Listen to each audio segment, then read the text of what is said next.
अस्सलाम वालेकुम dear friends, मैं अस्मा अंजुम। आज हम वीडियो में देखेंगे कि उर्दू ग्रामर के लिए हुरूफ और हुरूफ की तारीफ़ें।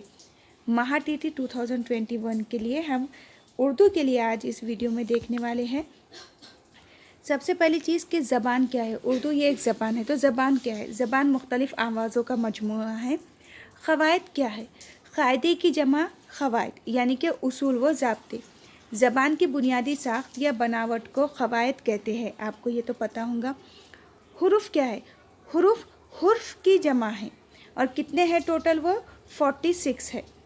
लिखने के लिए 46 हुरूफ, यानी कि हुरूफ तहजी नहीं है।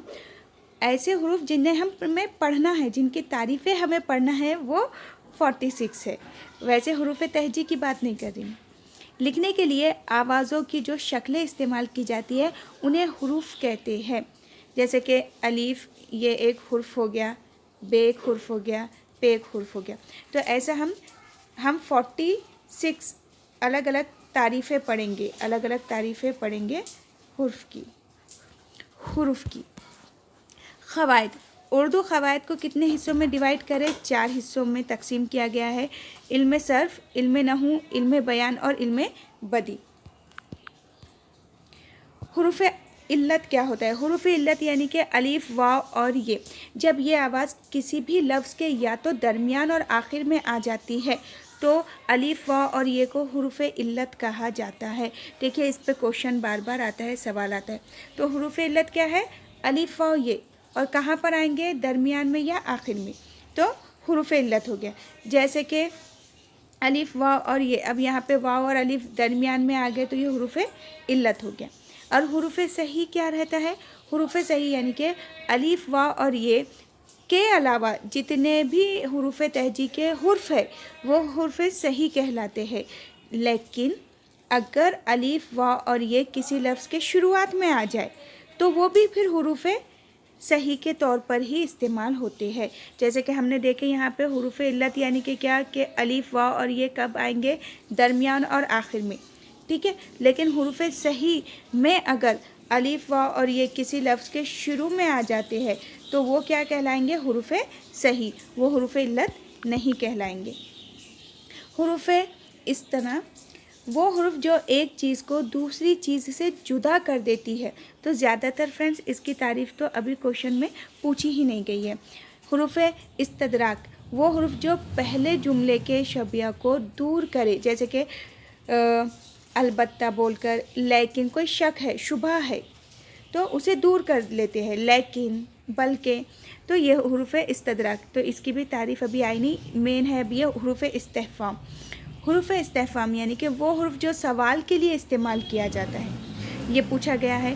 हुरूफ ताकीद यानी कि वो हुरूफ जो कलाम पर ज़ोर देने के लिए इस्तेमाल करता है, जैसे कि हरगिज़ नहीं, ज़रूर, बिल्कुल, ज़रूरी है, ज़रूर, इस तरह से। हुरूफ तरदीद, वो हुरूफ जो किसी बात को रद्द करने के लिए इस्तेमाल होता है, ये भी इम्पोर्टेंट है। हुरूफ तरदीद वो हुरूफ जो किसी बात को रद्द करने के लिए इस्तेमाल करते हैं। हुरूफ तशबिया, हुरूफ तशबिया भी इम्पोर्टेंट है।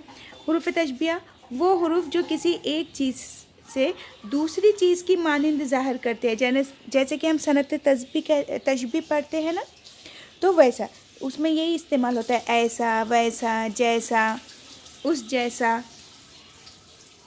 हुरूफ जार या हुरूफ रब, वो हुर्फ जो दो इस्मों को मिलाने के लिए इस्तेमाल होता है, दो इस्म को मिलाता है। अब इस्म क्या होता है? इस्म में क्या हो जाएगा? किसी भी या तो जगह का नाम हो सकता है इस्म, किसी शख्स का नाम हो सकता है इस्म, या किसी चीज़ या जानवर का नाम भी इस्म हो सकता है। तो दो इस्मों को दो इस्मों को मिलाने के लिए जो हुर्फ इस्तेमाल होते हैं उन्हें हुरूफ जार या हुरूफ रब्त कहा जाता है। हुरूफ शम्सी, हुरूफ शम्सी यानी कि वो हुर्फ जिनसे पहले अलीफ और लाम लिखा जाए मगर बोला ना जाए, यानी कि अलीफ लाम शुरू में लग जाता है लेकिन पढ़ा नहीं जाता, ये उसके मायने हैं। जैसे कि वशम्स, तो अलीफ लाम पढ़ा गया क्या? नहीं, वाव के साथ क्या मिल गया? शीन। और इसमें क्या, इसको पहचानने की एक अलामत क्या है? کہ الف لام کے بعد جو بھی حرف ہوگا اس کے اوپر تشدید ہوگی۔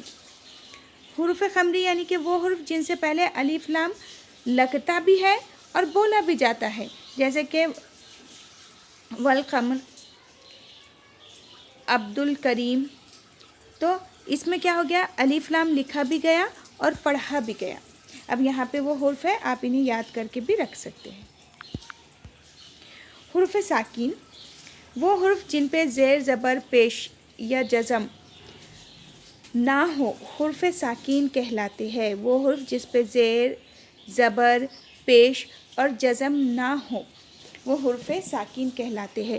حرف متحرک وہ حرف جن پر زیر زبر پیش ہو انہیں حروف متحرک کہتے ہیں۔ ان پہ کوشچن تو نہیں آیا ہوا ہے۔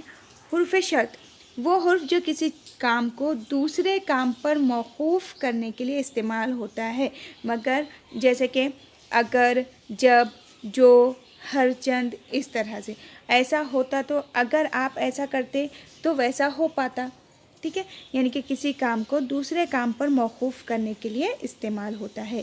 حروف عطف بھی امپورٹنٹ ہے، وہ حرف جو دو کلموں یا جملوں کو باہم ملائے، کیا کہا جا رہا ہے، کلمہ یعنی کہ لفظ دو کلموں کو یا جملوں کو ملاتے ہیں، جیسے کہ اور، پھر، لیکن، ہم ان سے ملا لیتے نا، البتہ، تو یہ ہو گیا حرف عطف، یہ امپورٹنٹ ہے۔ دوسرا حروف ندا امپورٹنٹ ہے، وہ حرف جو کسی کو بلانے کے لیے استعمال ہوتے ہیں تو اسے حروف ندا کہتے ہیں۔ حروف نطبہ وہ حرف جو افسوس ظاہر کرنے کے لیے استعمال ہوتے ہیں، یہ بھی امپورٹنٹ ہے۔ حروف نحیفی یہ بھی امپورٹنٹ ہے، وہ حرف جن میں انکار پایا جائے، جیسے کہ نہ، نہیں، اس طرح سے انکار پتہ چلے۔ اب دیکھیے جو امپورٹنٹ ہے وہ آپ کو بتا دیتی ہوں۔ جو چیز پوچھی اب تک گئی ہی نہیں ہے لیکن ہم نے اسے لیا ہے، لیکن جو چیز پیپر میں نہیں پوچھی جاتی ہے تو اسے ہم روک دیتے ہیں، حروف ضمیر جو پوچھا جاتا ہے۔